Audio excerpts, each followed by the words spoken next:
श्रद्धा और विश्वास इकट्ठे नहीं होते तब तक जीवन में स्थिरता पैदा होती नहीं है।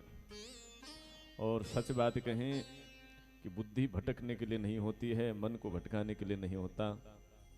बुद्धि स्थिरता के लिए होता है। बुद्धि को कहीं आश्रय मिल जाए, कहीं शरण मिल जाए, कहीं ठिकाना मिल जाए, और जीव को सच में लगे कि अब हमें यहाँ से कहीं जाना नहीं है, यही चीज़ हमारी है। इतनी सी अनुभूत हो तो बुद्धि की साफल्यता है, धन की साफल्यता है, सब चीज़ की साफल्यता है। और बुद्धि का यह भटकन तभी खत्म होता है जब जीवन में विश्वास प्रकट होता है, और विश्वास बिना श्रद्धा के नहीं रहता। बिनु विश्वास भगति नहीं, त्रेहि बिन द्रवहि न राम।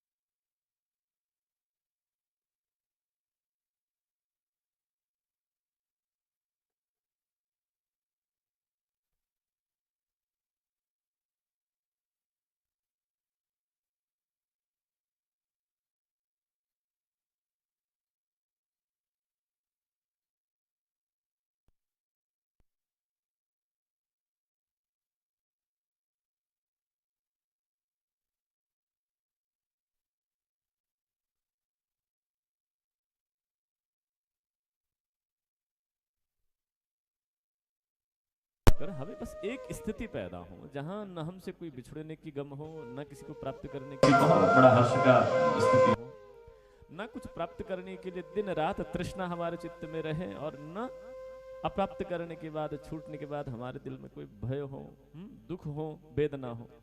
उस स्थिति को प्राप्त करना जीवन का परम लक्ष्य है। जीवन का लक्ष्य संसार के कंकड़ पत्थर को इकट्ठा करके इनको यहीं छोड़ करके हम अपनी इच्छाओं को, अपनी स्थिति को अतृप्त करके चले जाना नहीं है। जीव मात्र का जीवन एक उद्देश्य के लिए है, ताकि जी लें। और सच बात तो यह है कि जीना श्वास लेना नहीं होता। जीने को श्वास लेना नहीं कहते हैं, जीने को कहते हैं एक बार भी चित्त में एक स्थिति पैदा हो जाए। जीवन में जब सब कुछ है, कुछ न भी हो तो भी सुख है, आनंद है, ऐसी वृत्ति, ऐसा भाव, ऐसी स्थिति पैदा हो, तो वह क्षण जीवन है। जीवन का वास्तविक पर्याय है। आप सुनते हो नहीं सुनते हो, कभी कभी हम गीत भी सुन लेते हैं, तो उसमें से एक गीत कभी मैंने सुना था, उसमें एक शब्द थे, बोले प्यार के लिए 4 पल कम नहीं थे, कभी तुम नहीं तो। ये समझो कि आनंद के लिए वो तो 4 पल की बात कहते हैं, हम कहते हैं 1 पल कम नहीं थे, कभी तुम नहीं तो कभी हम नहीं थे। स्थिति ये है यहाँ, जब हरि था तब मैं नहीं, अब मैं हूं हरि ना। जब होश आती है, जब थोड़ी सी चेतावनी हमें अनुभूत होने लग जाती है, चेतना आती है, अब ये बहुत कर लिया, नहीं करना चाहिए, अब ये करना चाहिए, तो वहां पहुंचने के लिए चित्त अभ्यास में नहीं जाता। और जब हम कर सकते हैं बहुत कुछ साधन, जा सकते हैं साधना में, त्याग में, तपस्या में, उस समय हमने अपने जीवन को भोग में बिता दिया। इसलिए वैषम्य वृत्ति हो रही है परिस्थिति की, स्थिति के, स्वभाव की। यही कारण है हम दुखी सुखी हो रहे। जीवन में एक बार भी भैया करंट प्रवाहित किसी एक तार में आधे सेकंड के लिए भी कोई व्यक्ति छू मात्र ले, फिर आधे सेकंड में ही उसका काम तमाम हो जाता है। ऐसे ही ईश्वर दर्शन की, ईश्वर के चित्त में, ईश्वर के नाम में, उनकी सेवा में, उनकी कथा में 1 सेकंड भी यदि हमारा चित्त मन स्थिर हो जाए, 1 सेकंड, फिर मन कहीं इधर उधर जा सकता नहीं। ये आंखें तब तक जाती हैं जब तक आंखों को वास्तविक सौंदर्य का प्रकाश नहीं होता। ये कान तब तक जाते हैं जब तक कान को इसकी यथास्थिति, ये कान क्यों हैं? ये कान भगवान की कथा सुनने के लिए हैं, उनका नाम सुनने के लिए हैं, उनका कीर्तन सुनने के लिए। कान दूसरे की निंदा चुगली सुनने के लिए नहीं है। जिस समय इन कानों ने उस शंकर की डमरू का नाद सुन लिया, फिर ये कानें फिर कहीं जाने वाली नहीं है। चाहक करके भी आपका मन चाहे तो भी नहीं जा सकते। एक सेकंड के लिए भी मन को स्थिति प्राप्त हो जाए तो जीवन के पूरे पर्याय का अनुभूति उसी समय हो जाता है। इसी को तो संतों ने कहा है, एक घड़ी आधी घड़ी आधी मैं पुनी। तुलसी जी ने सत्संग की बात करी है। हम कहते हैं, दास कहे हरि नाम की कटे कोटि अपराध। सत्संग बहुत दूर की बात है, सत्संग में तो घंटे बीत सकते हैं, लेकिन यहां तो हरि नाम के साथ, हरि के साथ, उनकी स्मृति के साथ, उनकी याद के साथ, उनकी भावना के साथ एक सेकंड भी तुम्हारा मन जुड़ जाए ना, जीवन के करोड़ों जन्मों का सुख उसी समय मिल जाता है।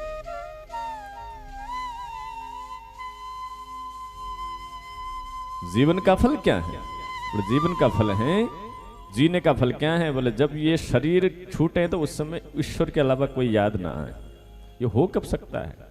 जब तक जीते हैं तब तक दुनिया के कंकड़ पत्थरों को इकट्ठा करने में लगे रहते हैं, तो मरते समय भी हमें उनकी ही याद आएगी, उनके प्रति आसक्ति ही आएगी। नहीं हो सकता। जीते जीते ही हमारा अभ्यास हो, खावें तो भगवान के चरण में पड़े हुए प्रसाद का, सुने तो उनकी कथा, उनका नाम, बोले तो उनका नाम, देखें तो उनका स्वरूप। तो ये अभ्यास बनता रहे तो शरीर छूट जाएगा, उस समय उसी की याद आएगी, वही जीवन है। हो सकता है मृत्यु भी आपके जीवन को अनुभव करा जा सकती है, लेकिन शर्त यही है कि आपका चित्त स्थिति को प्राप्त हो जाए। और यह स्थिति पैदा कब होगी? पैदा होगी जब चित्त में हम अपनी श्रद्धा को बढ़ाएंगे। श्रद्धा, श्रद्धा का मतलब है सतधा।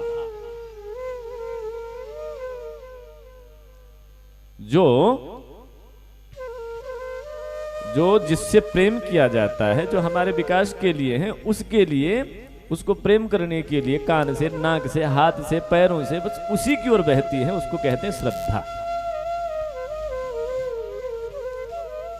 और श्रद्धा ही विश्वास का जन्म है। श्रद्धा बढ़ती है तो चित्त में एक भाव पैदा होता है, हाँ समथिंग देयर, वहां कुछ है, ये विश्वास है। सद्भाव आगे जाकर श्रद्धा बनती है, श्रद्धा ही विश्वास का जनन करती है, और श्रद्धा विश्वास जब इकट्ठे होते हैं तब जीवन का पर्याय हमें सुख मिलता है, आनंद मिलता है, सेवा मिलती है, भक्ति मिलती है, सुमिरन मिलता है। तो भगवान शंकर और पार्वती का विवाह है क्या? बोले श्रद्धा और विश्वास का परिणय है। श्रद्धा विश्वास का परिणय, ये इतना आसान नहीं है, बिल्कुल भी आसान नहीं है।